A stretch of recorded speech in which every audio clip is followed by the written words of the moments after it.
Everyone, welcome back to my channel Indian classes में आपका हार्दिक स्वागत है। हमने चैप्टर नंबर 10 कंप्लीट कर लिया था, यानी चैप्टर 1 से लेके चैप्टर 10 तक हमारे सारे नोट्स कंप्लीट है।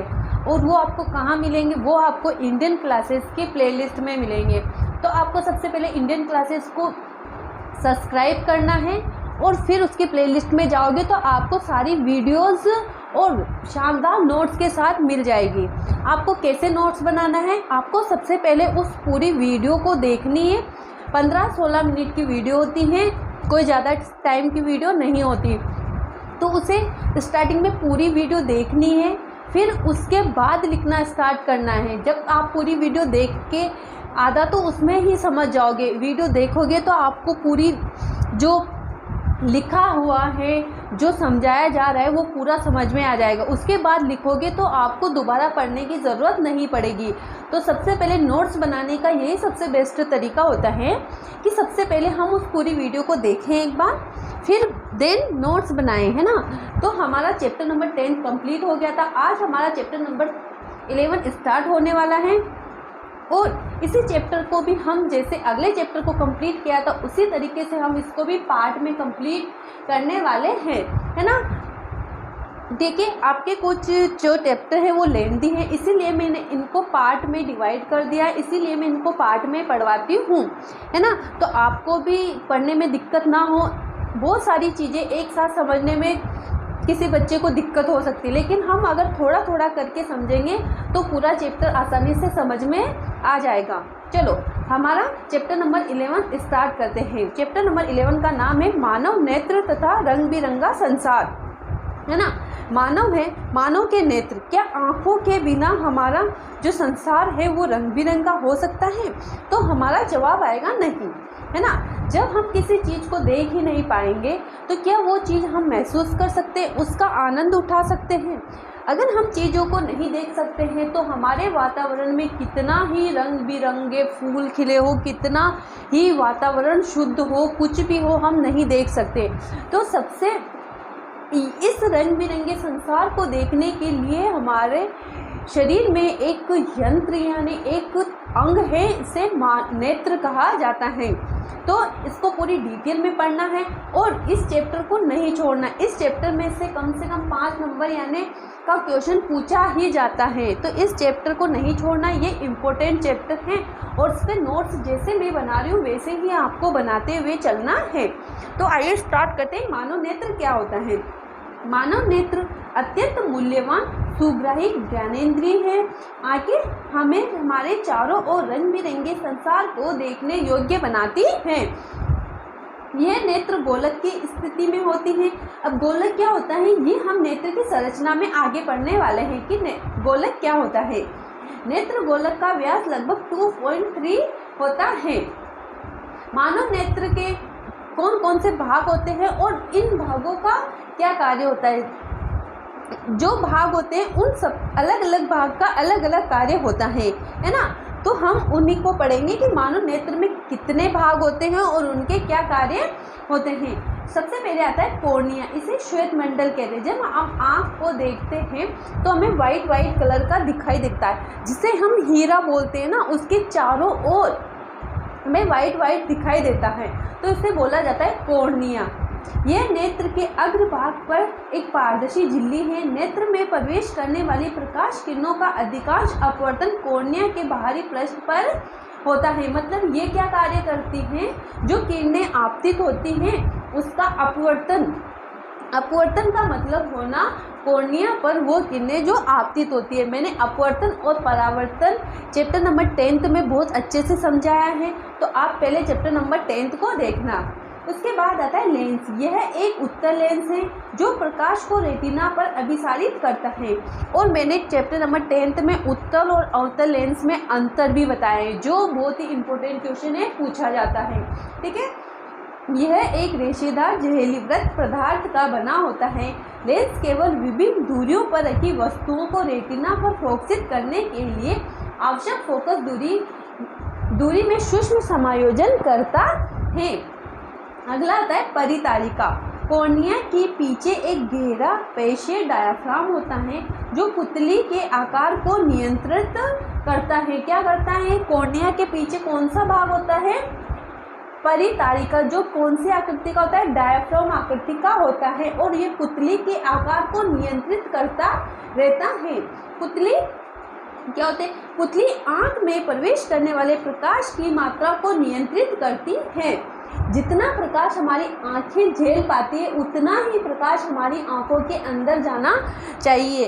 तो क्या होता है, जैसे हम बहुत सी बार देखते हैं कि जब हम उजाले से एकदम अंधेरे में जाते हैं तो हमें कुछ दिखाई नहीं देता है। क्यों दिखाई नहीं देता? जो पुतली होती हैं वो उजाले में सिकुड़ जाती हैं। जब वो एकदम से अंधेरे में जाती हैं तो वो एकदम से खुल नहीं पाती है और प्रकाश की किरणें उसके अंदर प्रवेश नहीं कर पाती है। फिर थोड़े समय बाद धीरे धीरे हमें चीज़ें दिखाई देने लगती हैं। तो क्या होती है? पुतली जो होती है वो फैल जाती है और प्रकाश की किरणों को अंदर आने देती है ना। अगला आता है रेटिना। यह कोमल सूक्ष्म झिल्ली है जिसमें प्रकाश सुग्राही कोशिकाएं अधिक संख्या में पाई जाती हैं। प्रदीप्त होने पर प्रकाश सुग्राही कोशिकाएं सक्रिय हो जाती हैं तथा विद्युत सिग्नल पैदा करती हैं। ये सिग्नल दृक तंत्रिकाओं द्वारा मस्तिष्क तक पहुंचा दिए जाते हैं। मस्तिष्क इन सिग्नलों की व्याख्या करता है और हम वस्तुओं को देख सकते हैं। अगला आता है दूर बिंदु। वह दूरतम बिंदु जिस पर कोई नेत्र वस्तुओं को स्पष्ट देख सकता है नेत्र का दूर बिंदु कहलाता है। जैसे मैंने बोला कि कोई वस्तु है जो 25 सेंटीमीटर तक की दूरी पर स्थित है ना। कोई जो वस्तु है वो 25 सेंटीमीटर की दूरी पर स्थित है। तो क्या होता है, जैसे कोई वस्तु है, ये आँख है हमारी, है ना, ये हमारी आँख है, और जो ये वस्तु है ये 25 सेंटीमीटर की दूरी पर स्थित है। अगर ये आँख इस वस्तु को देख सकती है, ये आँख इस वस्तु को अगर देख सकती है और इससे आगे कोई वस्तु रखी है जो 28 सेंटीमीटर की दूरी पे इस वस्तु को देख सकती है और इस वस्तु को अगर नहीं देख सकती है तो उस आँख का दूरतम बिंदु कितना होगा? 25 सेंटीमीटर होगा। वो कितनी दूर तक की वस्तु को स्पष्ट रूप से देख सकती है वो उसका दूरतम बिंदु कहलाता है। ओके, सामान्य नेत्र के लिए यह बिंदु अनंत दूरी पर होता है। अतः एक सामान्य नेत्र 25 सेंटीमीटर से अनंत दूरी तक रखी वस्तुओं को स्पष्ट रूप से देख सकता है। अब आता है निकट बिंदु। किसी वस्तु को आराम से सुस्पष्ट रूप से देखने के लिए इसे अपने नेत्रों को कम से कम 25 सेंटीमीटर दूर रखना पड़ता है। इसे हम निकट बिंदु कहते हैं। निकट बिंदु की आंख की दूरी लगभग 25 सेंटीमीटर होती है। समझन क्षमता वो होती है जो लेंस की वह क्षमता जो अपनी फोकस दूरी को समायोजित कर सकता है। कितनी फोकस दूरी को वो अपनी आँखों में यानी अपने लेंस में समायोजित कर सकता है वो उसकी समझन क्षमता कहलाती है। अभिनेत्र लेंस की वह क्षमता जिसके कारण वह अपनी फोकस दूरी को समायोजित कर लेता है समझन क्षमता कहलाती है। अब आता है मोतियाबिंद। बहुत से लोग बोलते हैं कि इसको मोतियाबिंद रोग हो गया। तो वो मोतियाबिंद क्या होता है? जो हमारे नेत्र में लेंस होते हैं ना उसमें दूधिया या धुंधलापन की स्थिति होने लगती है, हमें धुंधला धुंधला दिखाई देने लगता है, तो वो मोतियाबिंद रोग के अंतर्गत माना जाता है। नेत्र के क्रिस्टलीय लेंस के दूधिया तथा धुंधला होने की स्थिति मोतियाबिंद कहलाती है। मोतियाबिंद की शल्य चिकित्सा के लिए इंट्राओक्यूलर लेंस प्रयुक्त किया जाता है। ओके, अब आता है दृष्टि दोष तथा उनका संशोधन। दृष्टि दोष कितने प्रकार के होते हैं और उनका जैसे निर्माण यानी उनके जो व्यक्ति उन रोगों से ग्रसित हैं उनको ऐसे कौन से उपाय करने चाहिए जिससे वो इस रोग से मुक्ति पा सके। ठीक है, तो दृष्टि दोष तथा उनका संशोधन। नेत्रों में प्रमुख रूप से दृष्टि के 3 सामान्य अपवर्तन दोष होते हैं: निकट दृष्टि दोष, दीर्घ दृष्टि दोष और जरा दृष्टि दोष। निकट दृष्टि दोष में क्या होता है? व्यक्ति को निकट रखी वस्तु तो स्पष्ट रूप से दिखाई देती है लेकिन दूर रखी वस्तुएं स्पष्ट रूप से दिखाई नहीं देती है। इसमें उल्टा होता है, निकट में दूर की वस्तु दिखाई नहीं देती है, जबकि दूर में दीर्घ में पास की वस्तु दिखाई नहीं देती है। तो इसकी डेफिनेशन कैसे लिखेंगे हम? निकट दृष्टि दोष युक्त किसी व्यक्ति को निकट रखी वस्तु स्पष्ट दिखाई देती है, परंतु दूर रखी वस्तुओं को वह स्पष्ट रूप से नहीं देख सकता। ऐसे दोषयुक्त व्यक्ति का दूर बिंदु अनंत न होकर नेत्र के पास आ जाता है। दोष उत्पन्न होने के कारण अभिनेत्र लेंस की वक्रता का अधिक होना, नेत्र गोलक का लंबा होना। उपाय, इसके क्या उपाय हो सकते हैं?